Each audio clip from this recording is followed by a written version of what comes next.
পরিবার হিসেবে বাংলাদেশকে গড়ে তুলতে চান, যেখানে কোনো ভেদাভেদ থাকবে না।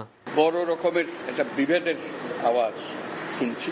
আমাদের যে গণতান্ত্রিক যে আকাঙ্ক্ষা, সেখানে আমরা বিবেচিত মুসলমান হিসেবে নয়, হিন্দু হিসেবে নয়, বৌদ্ধ হিসেবে নয়, মানুষ হিসেবে আমাদের অধিকারগুলো নিশ্চিত হোক। সমস্ত সমস্যার গোড়া হলো আমরা যত প্রাতিষ্ঠানিক আয়োজন এগুলো করেছি সবকিছু পচে গেছে।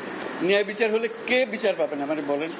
আমি কি দেখতেছি এটা কোন ধর্মের কোন জাতের কি, এটা বলা আছে আইনে বলা আছে? আপনার বিচার এই সম্প্রদায় হলে ওইখানে ওই আদালতে যাবে, ওই সম্প্রদায় হলে ওই আদালতে, আইন একটা।